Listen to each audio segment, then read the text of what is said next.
प्रागैतिहासिक काळ. लाखो वर्षांपूर्वी मानवाची उत्पत्ती झाली. मानवी इतिहासाची प्रामुख्याने 2 कालखंडात विभागणी होते. ऐतिहासिक कालखंडापेक्षा प्रागैतिहासिक कालखंड मोठा आहे. प्रागैतिहासिक कालखंडाची पुराश्मयुग, मध्याश्मयुग व नवाश्मयुग अशी विभागणी करण्यात आली आहे. आरंभीच्या काळात मानवाला लेखनकला अवगत नव्हती. या काळाची माहिती लिखित स्वरूपात उपलब्ध नाही. म्हणजेच मानवास लेखनकला अवगत नव्हती. अशा काळास प्रागैतिहासिक कालखंड असे म्हणतात. हडप्पा संस्कृती. भारतीय संस्कृती ही जगातील सर्वात प्राचीन संस्कृती होय. इसवी सन 1920च्या सुमारास लाहोर मुलतान रेल्वे मार्गाचे काम सुरू असताना काही प्राचीन विटांचे अवशेष सापडले. यामुळे पुरातत्व खात्याने याचा शोध घेण्यासाठी सर जॉन मार्शल यांच्या नेतृत्वाखाली उत्खनन सुरू केले आणि एक प्राचीन संस्कृती प्रकाशात आली.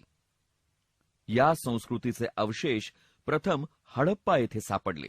म्हणून नव्यानेच शोधलेल्या या संस्कृतीस हडप्पा संस्कृती असे म्हणतात. ही संस्कृती प्रामुख्याने सिंधू नदीच्या प्रदेशात केंद्रित असल्याने सिंधू संस्कृती असेही म्हणतात. पंजाब प्रांतात हडप्पा येथे डॉक्टर दयाराम सहानी यांनी उत्खनन कार्य केले. तर सिंध प्रांतातील मृतांची टेकडी म्हणून ओळखल्या जाणाऱ्या मोहेंजोदडो येथे श्री राखालदास बॅनर्जी यांनी उत्खनन कार्य केले. या उत्खननामुळे वैभवशाली प्राचीन संस्कृतीचा शोध लागला. आज ही दोन्ही शहरे पाकिस्तानात आहेत. हडप्पा, मोहेंजोदडो या दोन्ही नगरांच्या ठिकाणी एकाच प्रकारच्या मुद्रा आढळून आल्या. अशाच प्रकारच्या संस्कृतीचे अवशेष पश्चिम भारतात कालीबंगन, धोलविरा, सुरकोटडा, लोथल, दायमाबाद इत्यादी ठिकाणी मोठ्या प्रमाणात सापडले. भारतात यासारख्या हडप्पा संस्कृतीची 1400 ठिकाणे सापडली. या अवशेषांमध्ये समान वैशिष्ट्ये दिसून आली. यामध्ये मुद्रा, नगर रचना, सांडपाण्याची व्यवस्था, भांडी, दागदागिने यांचा समावेश होतो. हडप्पा संस्कृतीचे केंद्रस्थान नगरे असल्यामुळे या संस्कृतीस नागर संस्कृती असे म्हणतात. हडप्पा संस्कृतीचा कालखंड लिबी यांच्या कार्बन 14 या शास्त्रीय पद्धतीनुसार इसवी सन पूर्व 2700 ते इसवी सन पूर्व 1500 असा संबोधला जातो. नगररचना. हडप्पा संस्कृतीची नगररचना व स्थापत्य अत्यंत प्रगत होते. घरे, तटबंदी, सांडपाण्याची व्यवस्था, स्नानगृहे, धान्याची कोठारे, जहाजाची गोदी इत्यादी घटक पाहता हडप्पाकालीन संस्कृतीच्या प्रगत स्थापत्याची कल्पना येते. घरे. हडप्पाकालीन नगराची विभागणी प्रशासकीय इमारती व लोकवस्ती अशा 2 घटकात करण्यात आलेली होती. शहराची लोकवस्ती विविध प्रभागांमध्ये विभागली होती. घरे पक्क्या विटांची बांधलेली होती. प्रत्येक घर प्रशस्त होते आणि घरामध्ये स्नानगृह आणि घरांच्या परसात विहिरी आढळल्या आहेत. तटबंदी. प्रत्येक नगराला संरक्षक अशी तटबंदी असे. तटबंदी रुंद असून तिचे बांधकाम पक्क्या विटांचे करण्यात आले होते. बाहेरील आक्रमणांपासून संरक्षणाच्या दृष्टीने त्यांच्या पश्चिम बाजूने बुरुज बांधलेले होते.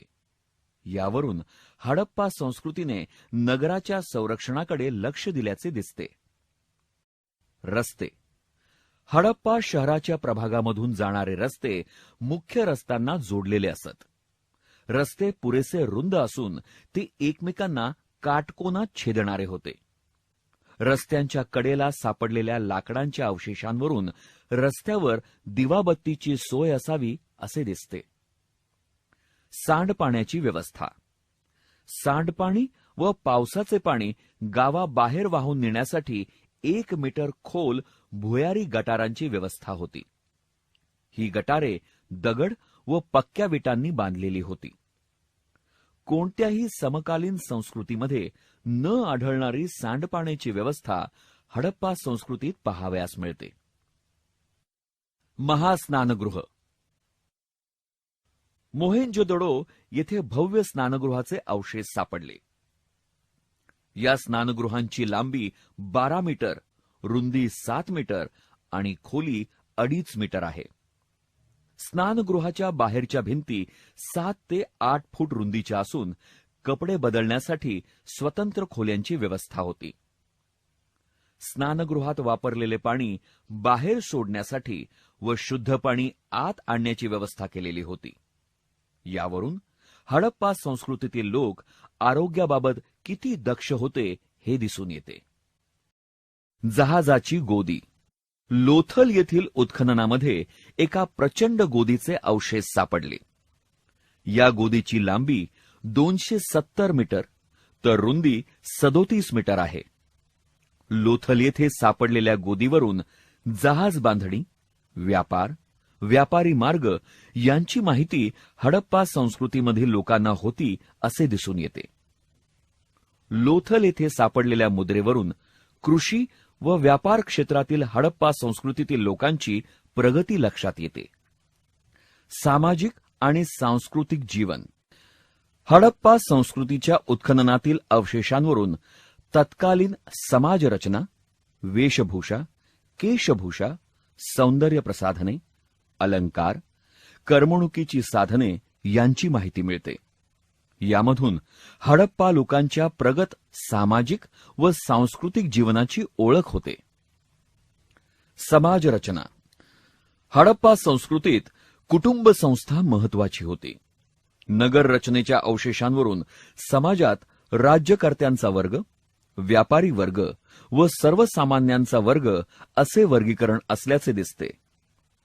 नद्यांच्या काठी सुपीक प्रदेशात ही संस्कृती विकसित झालेली असल्याने शेती हा समाज जीवनाचा कणा होता. वेशभूषा आणि केशभूषा.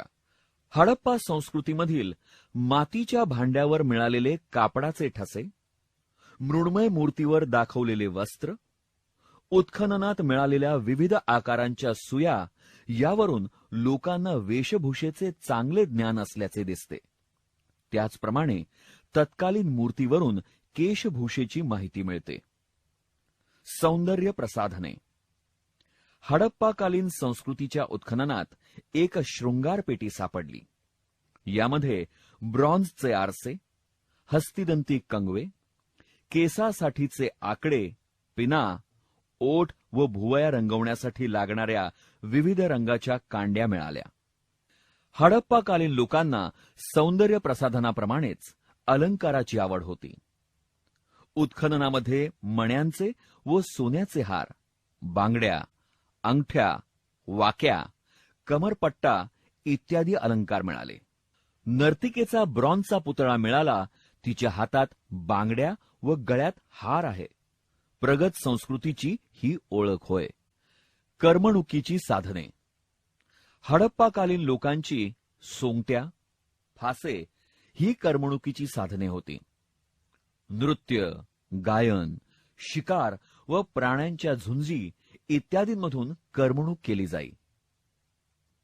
लहान मुलांसाठी भाजक्या मातीची सुबक खेळणी बनवली जात. डोक्याची पुढे मागे हालचाल करू शकणारा बैल, बैलगाडी, पक्ष्यांच्या आकाराच्या शिट्या, खुळखुळे इत्यादींचा यात समावेश होतो.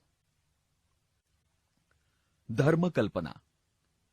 हडप्पा संस्कृतीच्या उत्खननात सापडलेल्या विविध मुद्रा, मूर्ती, अग्निकुंड, मृतांना पुरण्याची पद्धत यावरून त्यांच्या धार्मिक कल्पनेची माहिती मिळते.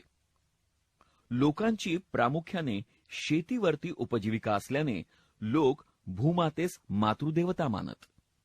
त्यांच्या धार्मिक जीवनात निसर्ग शक्तीस महत्वाचे स्थान होते. सूर्य, जल, अग्नी, वृक्ष यांची ते पूजा करत. कालीबंगन येथे सापडलेल्या अग्निकुंडावरून ते अग्निपूजा करत असल्याचे दिसते. निसर्ग देवतेप्रमाणेच पशुपती, नाग, वृषभ म्हणजेच बैल यांचीही ते पूजा करत होते. लोक मूर्तीपूजक होते. मात्र हडप्पा संस्कृतीत मंदिरे आढळत नाहीत.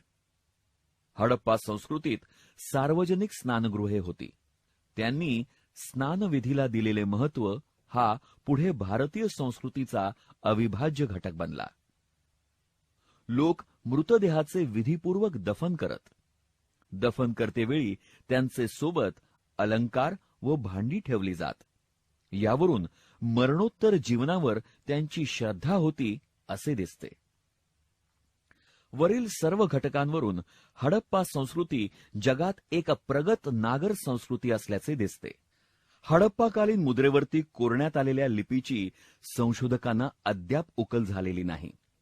सुदैवाने या लिपीची उकल झाली तर हडप्पा संस्कृतीबाबतची सविस्तर माहिती मिळू शकेल. हडप्पा संस्कृती काळाच्या ओघात महापूर, भूकंप अशा नैसर्गिक आपत्तीमुळे किंवा शत्रूंच्या आक्रमणामुळे विनाश पावली असावी असे इतिहासकार व पुरातत्वज्ञ यांचे मत आहे. वैदिक संस्कृती. सिंध संस्कृतीच्या अखेरच्या काळात भारताच्या वायव्येकडे इंडो आर्यन भाषा बोलणाऱ्या लोकांचे भारतात टोळ्या टोळ्यांनी आगमन झाले. या टोळ्यांनी वैदिक संस्कृतीचा पाया घातला. वैदिक संस्कृती विकसित करणाऱ्या लोकांना आर्य म्हणून ओळखले जाते. वैदिक वाङ्मय प्राचीन व विविधतापूर्ण आहे. या समृद्ध वाङ्मयामधून आर्यांच्या जीवनाची माहिती मिळते. आर्यांच्या वसाहती. आर्य मूळ भारतीय निवासी की भारताबाहेरचे याबाबत इतिहासकारांच्यात मतभेद आहेत. आशिया मायनरमधील बोघाजकोई या ठिकाणी इसवी सन पूर्व 1400च्या सुमाराचा एक शिलालेख सापडला. या शिलालेखामध्ये आर्यांच्या ऋग्वेदातील इंद्र, मित्र, वरुण या देवतांचा उल्लेख आला आहे. यामुळे आशिया मायनर हे आर्यांचे मूळ निवासस्थान असावे असे ग्राह्य धरले आहे. वैदिक वाङ्मय. वैदिक वाङ्मय अत्यंत समृद्ध आहे. विद म्हणजे ज्ञान होय. त्यापासून वेद हा शब्द निर्माण झाला. वैदिक वाङ्मयात निसर्ग देवतांची माहिती व त्यांची प्रार्थना दिली आहे. या प्रार्थनांमधून आर्यांचा धर्म, नैतिक मूल्ये, जीवनविषयक तत्वज्ञान, राजकीय जीवन, राज्यविस्तार, समाज व्यवस्था इत्यादींची माहिती मिळते. ऋग्वेद, यजुर्वेद, सामवेद, अथर्ववेद या 4 वेदांबरोबरच ब्राह्मणे, आरण्यके, उपनिषदे इत्यादी वैदिक वाङ्मयातून वैदिक संस्कृतीचे दर्शन घडते. ऋग्वेद. ऋग्वेद हा आर्यांचा आद्य ग्रंथ होय. ऋग्वेदामध्ये निसर्गातील विविध शक्तींना देवता मानले आहे. त्यांची स्तुती गाणारी कवने ऋग्वेदात आहेत. ऋग्वेदामध्ये एकूण 10 मंडले व 1028 सूक्ते आहेत. ऋग्वेदातील प्रत्येक कडव्यास ऋचा असे म्हणतात. यजुर्वेद. या ग्रंथात यज्ञाविषयी माहिती दिली आहे. यज्ञामध्ये उच्चारले जाणारे मंत्र व त्यांची गद्यातील स्पष्टीकरणे यात आहेत. सामवेद. साम म्हणजे गायन होय. ऋग्वेदातील ऋचांचे गायन कसे करावे याचे विवेचन सामवेदात आहे. यास भारतीय शास्त्रीय संगीताचा पाया म्हटले जाते. अथर्ववेद. तत्वज्ञानाबरोबरच जीवनातील अडचणी, औषधी वनस्पती, संकटावरील उपायांची माहिती या ग्रंथात देण्यात आली आहे. वेद अपौरुषेय मानले जातात. म्हणजेच ते एखाद्या व्यक्तीने लिहिले नसून ईश्वरी इच्छेने ऋषींना स्फुरले व ते त्यांनी मांडले असे समजले जाते. थोडक्यात आर्यांचे वाङ्मय म्हणजे मानवी संस्कृतीला मिळालेले मोठे योगदान होय.